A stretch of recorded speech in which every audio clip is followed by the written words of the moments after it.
Ouch. That hurts.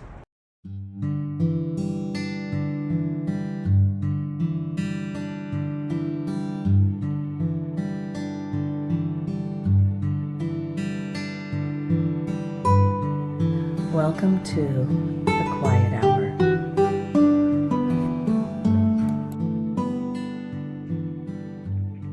Pruning, I hate it, but I'm glad you dropped by because I know we've been talking a lot about this. Pruning is so much more than gently releasing what's not ours to hold. Pruning is harsh. It's about cutting, intentionally cutting, not just the dead wood or the branch that snapped, but the ones we still cling to because letting go feels like we're losing a lifeline. Sometimes it's even cutting the branch that's still living, the one with a tiny bud on it, that little but maybe if, that's finally just sprouting on a limb we still love. But it's sprouting. I can't cut it. That's the hardest cut of all, the one that still has a little bit of life left in it, a little promise. So we stay wrapped around that branch, not because it's right for us, but because it's familiar, or because it's our definition, how we see ourselves. And then the fear of the unknown rises fast, the fear of doing irreparable harm by cutting that branch and losing a piece of us that we can't get back. We're afraid that if we aren't the one holding on, or the one fixing everything, or even the one hurting over it, we might disappear. We might disappear, not the branch. We're afraid of who's left when that branch is gone. Who are we without that branch? And then there's the secondary pruning, the one that happens after the cut's made. Because even when the branch is gone, the connection severed, the silence is real now, we often treat that loss like a phantom limb. We continue to send all of our energy to that empty space, the branch no longer there. We stay tangled in the ache because the pain is the only thing that tells us the connection was ever true, that what we believed was ever true, that we were ever true. And that pain is the worst. It's exhaustion, the exhaustion of trying to water a phantom, of trying to prune a ghost. When we focus all of our attention on that silence, on the person or the situation no longer there, it might even be an emotion we can't let go of, like grief or guilt or anger.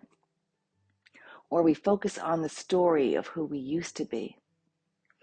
And then there's no room for anything else in our lives to have meaning. We place all the meaning on that missing branch. Where did the joy go? It's over there with that branch, the dead branch. Nothing feels amazing. Our world shrinks to the very size of the branch. We stop being the gardener and we just become a placeholder for a what if. And this is why we meditate. One of the reasons, because when you finally sit in the stillness, you soften your grip, even just a little. And in that space, you aren't looking for a miracle to save you. You're simply clearing the noise so you can hear your own voice, the voice of wisdom that's already inside you. It's a truth I'll bet you've known all along, but you couldn't hear it over the static or the struggle, or you didn't want to hear it. But in the stillness, you realize you're okay, right here, right now, as you are, without your branch. You realize that you haven't disappeared after all. You're not reaching for anything outside of yourself for happiness. You're not trying to hold it all together. That's hard. You're simply here. And in that kind of presence, clarity rises. It isn't a gift from the outside, it's a revelation of what's real. It's the clarity to see which branches are actually feeding you and which ones are just ghosts you're trying to keep alive. Meditation doesn't change the world around you. It reveals the strength you already have to navigate it. It gives you the quiet you need, the quiet to make the right choices for your own life, choices you no longer have to labor over. The right answers are spontaneous. From this space, you are ready to act.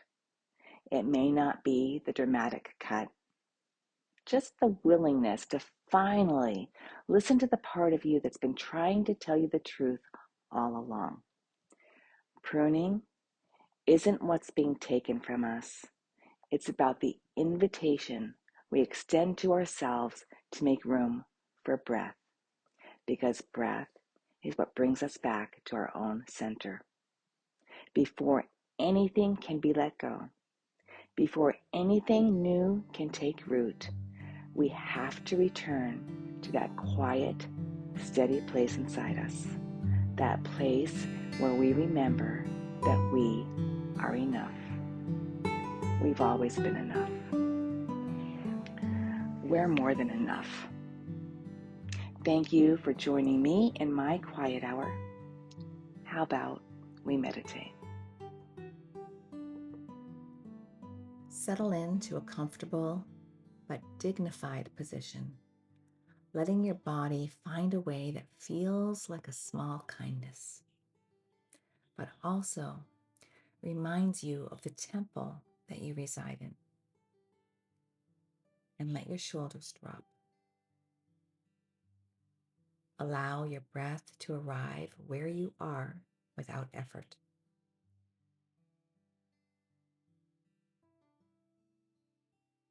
Now take a slow inhale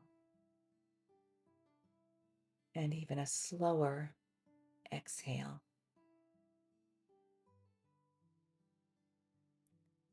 Breathe. Again, inhale and exhale.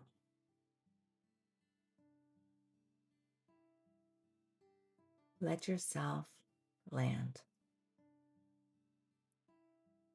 and simply notice. Notice without judgment any crowding, old stories, old expectations, past mistakes, old versions of you that no longer make sense to hold. You don't need to remove anything right now. Just notice the crowding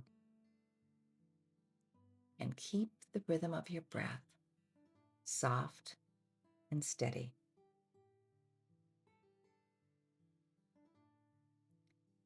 Feel the grip of your burdens loosen with each full breath. Inhale, space. Exhale, release. Inhale, light. And exhale, release.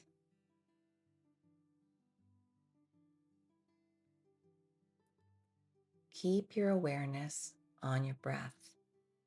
And with each inhale, give yourself space. Give yourself light. Give yourself breath. And feel the space inside you clear.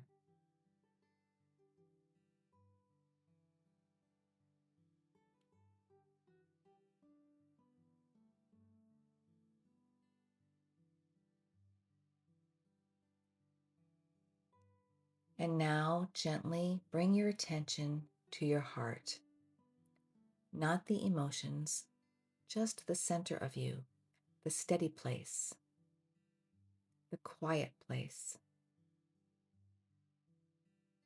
the place that doesn't disappear when anything else falls away. Because this is the gift of pruning. It's not about loss, it's about light, it's about clarity, it's about room to breathe, room to grow.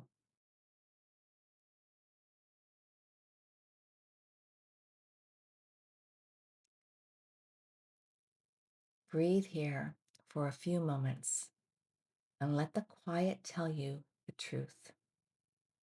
You are enough, just as you are right now. Your life is enough, just as it is right now.